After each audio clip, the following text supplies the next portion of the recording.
Hi friends, कसे आहात सगळे? मी ही जयश्री महा एक्झामचे यूट्यूब चॅनलवर तुमचं पुन्हा एकदा खूप खूप मनापासून स्वागत. तर फ्रेंड्स, आज आपण पाहणार आहोत फिल्ड्स मेडल पुरस्काराविषयी माहिती. त्याआधी जर चॅनलवर नवीन असेल आणि चॅनलला सबस्क्राईब केलं नसेल तर महा एक्झामचं यूट्यूब चॅनल नक्की सबस्क्राईब करा. चला तर मग वळूयात आपल्याच्या विषयाकडे. तर फिल्ड्स मेडल याविषयी अधिक माहिती पाहूया. तर फील्ड मेडल हा गणिताच्या क्षेत्रातील जगातील सर्वात प्रतिष्ठित पुरस्कार मानला जातो, ज्याला अनेकदा गणिताचे नोबेल पारितोषिक म्हणूनही ओळखले जाते. हा पुरस्कार सध्या विशेष चर्चेत आहे, कारण जुलै 2026मध्ये फिलाडेल्फिया येथील international Congress of mathematician ICM मध्ये वर्ष 2026च्या फिल्ड्स मेडल विजेत्यांची घोषणा करण्यात आलेली आहे. तर या पुरस्काराविषयीची सविस्तर माहिती खालीलप्रमाणे पाहूया. वर्ष 2026चे पुरस्कार विजेते. यावर्षी हा बहुमान जगातील 4 उत्कृष्ट तरुण गणितज्ञांना प्रदान करण्यात आलेला आहे. तर ते कोण आहे ते पाहूया.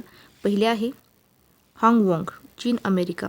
या पुरस्काराच्या 90 वर्षाच्या इतिहासात फिल्ड्स मेडल जिंकणाऱ्या त्या फक्त तिसऱ्या महिला ठरल्या आहेत, ज्यांनी हार्मोनिक एनालिसिस आणि जिओमेट्रिक मेजर थिअरी या विषयात महत्त्वपूर्ण योगदान दिले आहे.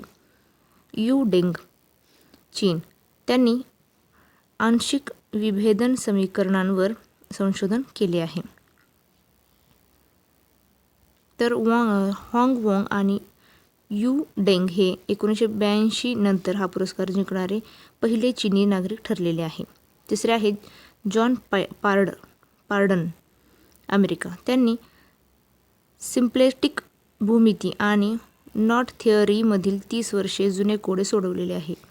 चौथे आहे जॅकब सिमरमॅन, कॅनडाचे आहेत. त्यांनी संख्याशास्त्र आणि बीजगणितातील भूमिका जोडणारे महत्त्वपूर्ण संशोधन केलेले आहे. तर पुरस्काराची पार्श्वभूमी आणि स्वरूप पाहूया. स्थापना. कॅनेडियन गणितज्ञ जॉन चार्ल्स फिल्ड्स यांच्या प्रयत्नातून आणि निधीतून 1936 मध्ये या पुरस्काराची स्थापना झाली. आयोजक आहेत हा पुरस्कार इंटरनॅशनल मॅथमॅटिकल युनियन, त्यालाच आपण IMU म्हणतो, यांच्याद्वारे दर 4 वर्षांनी दिला जातो. तसेच पुरस्काराचे स्वरूप आहे विजेत्याला एक सोन्याचे पदक, ज्यावर ग्रीक गणितज्ञ आर्किमिडीसचे चित्र असते, आणि 15,000 कॅनेडियन डॉलर्स रोख रक्कम दिली जाते. तर महत्त्वाच्या आणि कडक अटी किंवा पात्रता काय आहेत? नोबेल पुरस्कारापेक्षा हा पुरस्कार काही नियमांमुळे वेगळा ठरतो.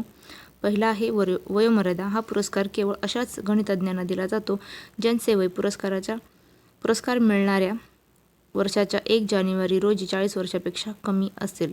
तरुण वयात केलेले संशोधनाला प्रोत्साहन देणे हा यामागील उद्देश आहे. पुढे पाहूया मर्यादित विजेते. प्रत्येक 4 वर्षाच्या चक्रात हा पुरस्कार केवळ 2 ते 4 गणितज्ञांना दिला जाऊ शकतो. एकच संधी. आयुष्यात हा पुरस्कार एका व्यक्तीला केवळ एकदाच मिळू शकतो. तर भारताची स्थिती. आतापर्यंत भारतीय वंशाच्या 2 दिग्गजांना या पुरस्काराने सन्मानित करण्यात आलेले आहे.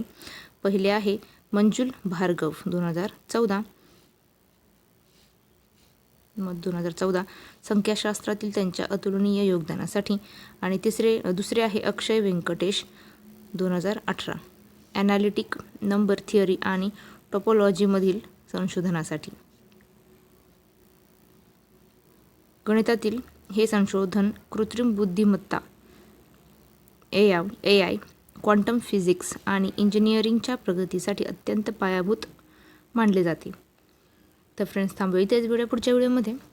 जय हिंद.